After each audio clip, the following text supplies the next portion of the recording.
Welcome to Ultimate DIY, where you learn to be your own handyman.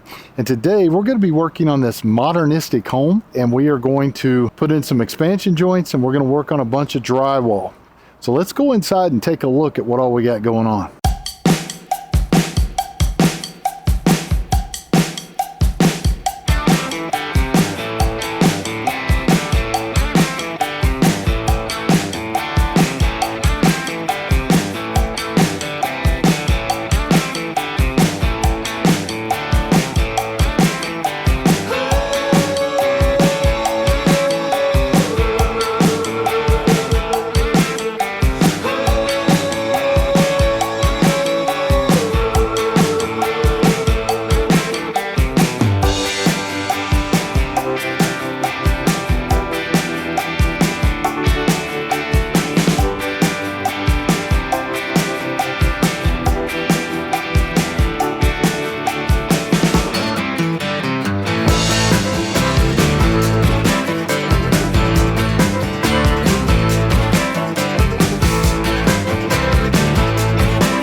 Okay guys, so the very first control joint we're going to put in, and we're going to put in 3 in this home, is right here in this hallway. And somebody has already tried to repair it several times. But why you usually need a control joint is when you have a long span. And this span is right at between 57 and 60 feet of continuous drywall.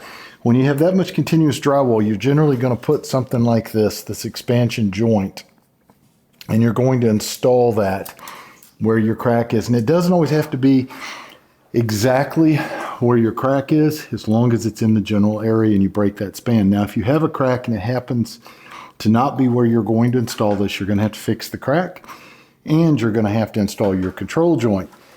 In this particular case, we're pretty lucky because there's a big set of ceiling joists going across here, and you use something like a stud finder. I like this one because it lights up. You can actually hold your button on the side and you'll follow it down, and it starts lighting up, showing you exactly where your studs are at. And then you'll mark that. Especially if it's not on the crack, you'll need to mark where those are at. Because when you put this in, you're going to cut a 1/2-inch groove out of this, so this slides up inside. And what it does is it can actually expand or contract, so that if you're getting movement or shrinkage or swellage, depending on the time of the year, this will allow it to do that without having a big crack in your ceiling or your walls. But if you're not on a stud, you're going to have to go up in your attic or wherever. You're going to cut out a big piece, and you're going to have to put some blocking up there to carry it between the two. You don't want the two pieces being able to flop. So I think in this one we're going to be pretty lucky. The crack is directly on the actual ceiling joist. So we're going to go ahead and start cutting this open here in a second. Like I said, we're going to cut a 1/2-inch wide gap. I will use a level and make just 2 straight lines. I may use the multi-tool and a wet back to try to catch any debris that's falling down, because we don't want to put a lot of debris in the house. If that makes too much mess, we'll be doing a knife, and be sure you're wearing your respirator as well. You don't want to be breathing in all the silica and the dust and things as you're cutting this. So we're going to go ahead and start marking, and then we'll get ready to start cutting. Okay, just hold on just I won't need it yet. Just hold on just a minute. 47.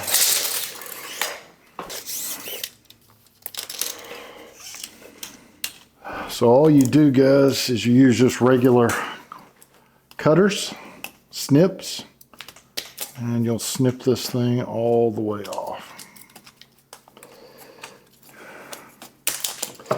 Just like that. And I'm going to go ahead and use this to mark my line, because my level's a little too long and everything's a little too short, and I did not bring my laser today.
Let you get the back on and up here. Okay.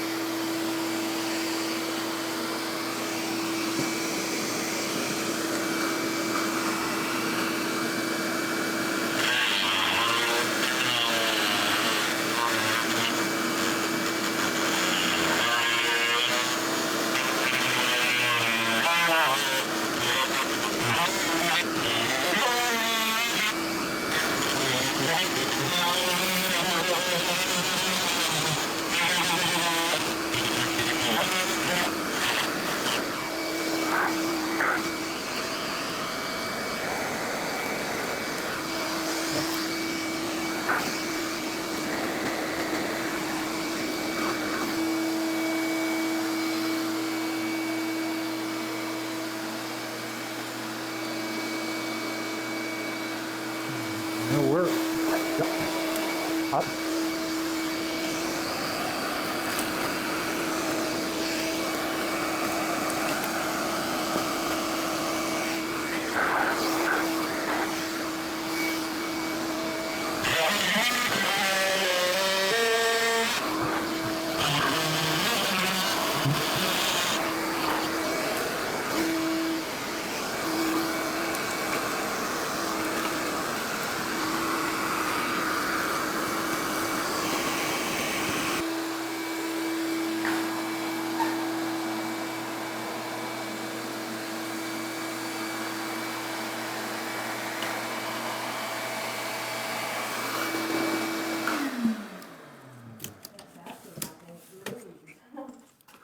Yeah. All right. Oh, very nice. Looks good.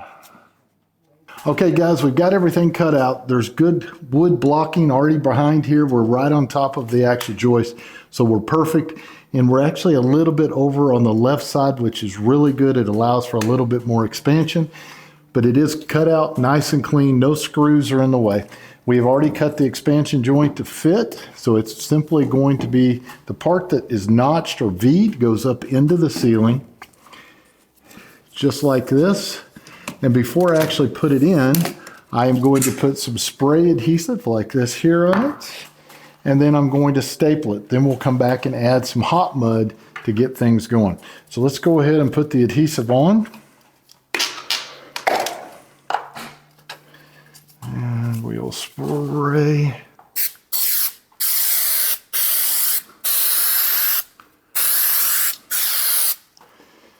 Let's see.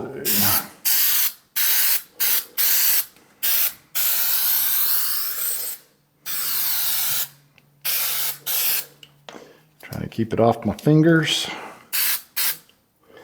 Easier said than done.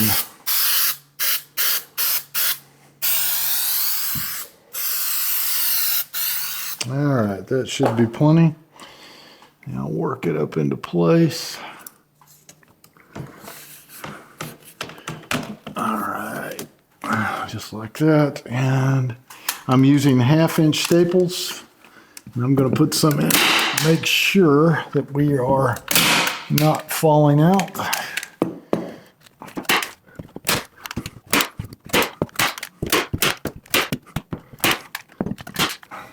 What you doing there? Trying to cut this out. Where are we now? Upstairs. We are upstairs, and I'm just trying to cut out some of this that we're not going to put the expansion joint. Expansion joint I'm going to go ahead and cover from here over. And we're very close to the air conditioner here, and we have a light here. So I'm going to put an expansion joint in the center and some tape and refill these cracks. So I've got to cut out the loose first. So I make my quarter mark on each side of the line on both sides, and then I'm going to just see if I can pop a chalk line. Maybe a little difficult by myself here. All right. All I'm going to do is stretch them across. I need you to pop it. So you have to go up and pop it. Tell me where. Right there. Right there? Mm-hmm. Just pop it straight down. Okay, hold on. We've got one more. All right, there. All right, there we go.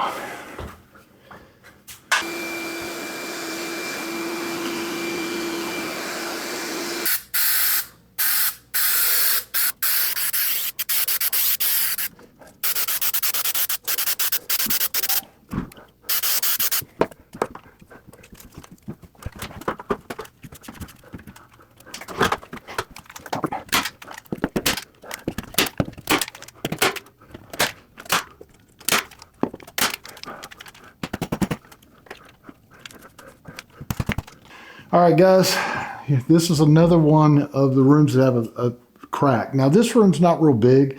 Normally, you would not have to go ahead and put one here, but the customers had to repair this one several times. So we're going to go ahead and put an expansion joint in on this one. And we've got another small bedroom, the same thing we're going to do. Now, one thing that's unique about this room is I actually have the ceiling joists running the opposite direction. So I have one screw location here, here, here. I marked them, so I'm going to go ahead and put the joint in, come back, and I'll probably put a couple of screws just to make sure that the drywall stays nice and tight there. So I've already pre-cut it, measured. We're going to apply our glue.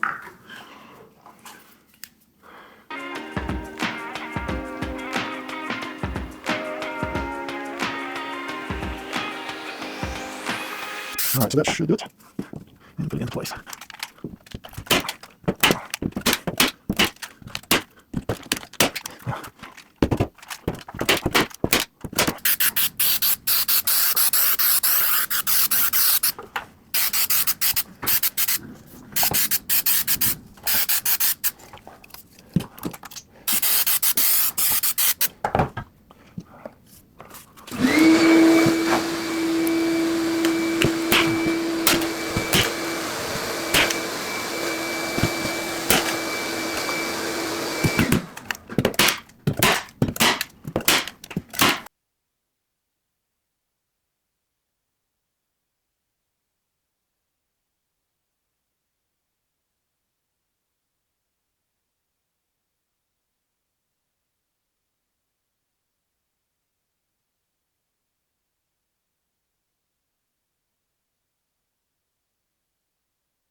We're going to use some hot mud at this level. So anytime I am trying to repair a crack, if I'm not putting an expansion joint in, I'm going to use hot mud. I will cut it out in a V, put hot mud, and then I'll go back and I'll put some mesh tape over the top of that with another layer of hot mud, and then I will finish up my top layers with regular mud like this.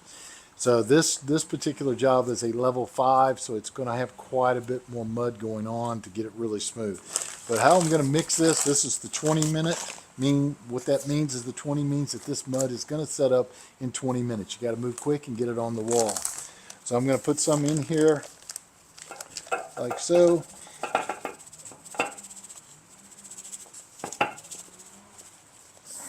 That should be plenty. It's a pretty good sized crack to get across there. If I have to, I'll mix a little more. I'm going to just hand mix this one. Okay.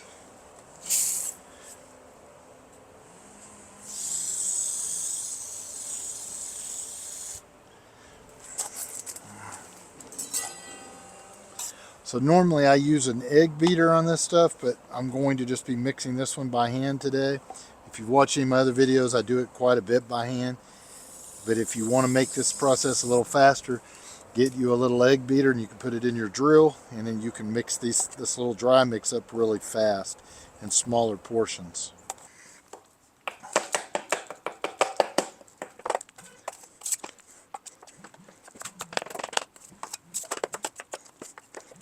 So what I'm looking for is a consistency that's like a peanut butter, maybe just a little more wet than just regular peanut butter. Just a little more on the side. That should be enough.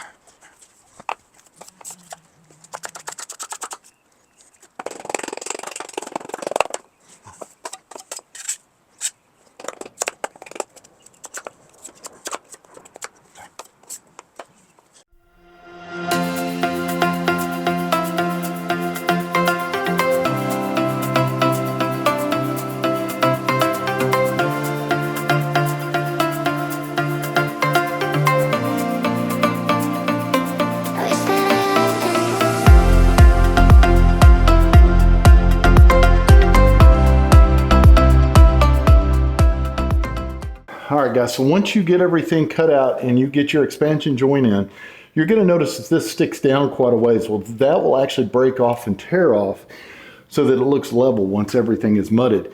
But you don't do that until you get all your mud on. So one of the first things I'll do is I'll go and I'll tap, make sure all my staples are up, like that. What I'll use is a 4-inch taping knife. And when you take the knife, there is a little line here on the plastic. You're going to want to try to follow that line. And this is a little bit more awkward than trying to just tape a regular piece of tape, because you're trying to get the mud inside of these cracks really well. And that's why I'm using hot mud, to make sure it sets up really nice. So I'd mix my mud a little bit watery, which you generally do with taping. You'll get it, you'll tip off the edges like so, and then you're going to want to start and try to follow that line. And as you can see, it's not easy. So you may have to go like this backwards and get a lot of mud on there so that you can come back and kind of level it out and taper that edge. So you're going to get it like this pretty much all the way down. Okay, so once you get it covered, you're going to take your knife and you're going to try to follow that edge on the plastic while you're putting most of your pressure on the left-hand side so that you can feather. And keep your knife up so you don't take a lot off.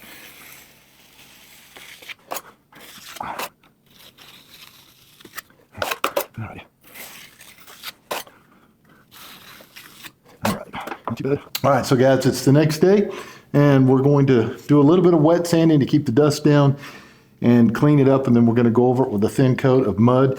The next coat will be regular mud on this one, and you'll see me on a couple of the others. We're going to be using hot mud. So the regular mud should go on a whole lot easier than the hot mud did. Hot mud is a little bit harder to work with, but it's actually cleaning very good. But if you're working inside of a house, this is a great way to keep dust down. If someone's living in the house, I should say. Obviously, you would be working in a house. Okay, guys, everything is set up good overnight. Everything's feathered out really well. Looks great. What we do now is these little plastic pieces snap off. I like to use some good bent needle nose. And what you're going to do is you're going to grab a hold of it and try to pop it loose. But I kind of go away from my sheetrock so I don't pull off a lot of sheetrock, and I pull in an angle. You can pull out this way too, but I'm going to go back with a little wet sanding and clean that up. But it just pulls off like this.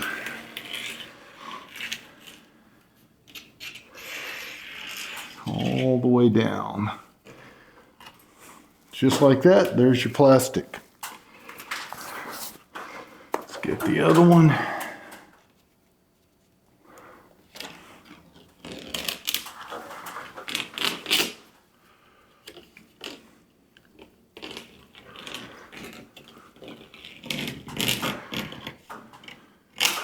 There it is.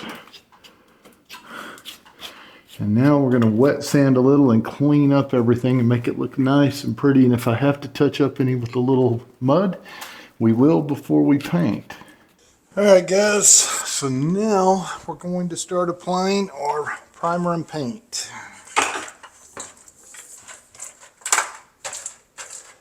Load your roller up good. Use a good extension.